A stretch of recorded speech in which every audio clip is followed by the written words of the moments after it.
bouclé. 4 ans. 4 ans que je suis sur votre dossier et j'en ai plus que ras le cul. Alors on retourne le jour de cet échec.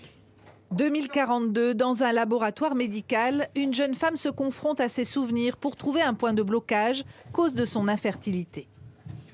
Retour à la vie est né d'une profonde envie que j'avais de dénoncer un peu les injonctions invisibles qui étaient imposées aux femmes au cours de leur vie. Ne pas être trop grosse ni trop fine, ne pas se comparer et pourtant constamment voir des corps d'autres femmes qui sont jugées par la société comme parfaites, avoir des enfants, réussir sa carrière professionnelle, réussir son couple. La domination et la violence sont aussi dans le domaine de la santé.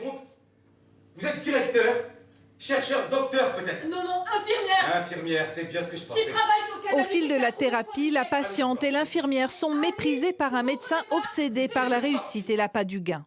Je pense notamment à l'endométriose, où aujourd'hui il y a des cabinets spécialisés, des cliniques qui commencent en fait à se former pour en fait mieux dépister, accompagner les femmes qui sont dans ces sujets-là. Et c'est ça qu'il faudrait, parce que typiquement la médecine c'est vraiment serment d'Hippocrate et donc une certaine éthique à avoir et vraiment aller chercher l'humain plus qu'en fait une quelconque rentabilité. Pas question dans cette pièce de diaboliser les hommes. Le mari fait preuve de douceur. Et le test de ce matin? Et a bien du mal à trouver la bonne distance pour accompagner sa femme dans son tourbillon d'émotions. Je sais pas, je demande, c'est tout.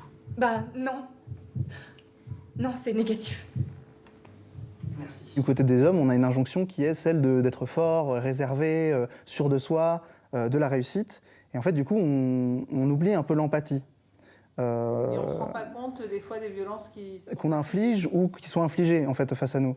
Et on a tendance à les minimiser parce qu'en fait, c'est des choses qu'on se dit, qu'on a toujours vues et qu'on se dit c'est normal. Entre drame intime, science-fiction et satire sociale, Retour à la vie est porté par une troupe de jeunes comédiens âgés de 19 à 26 ans, bluffants de maturité.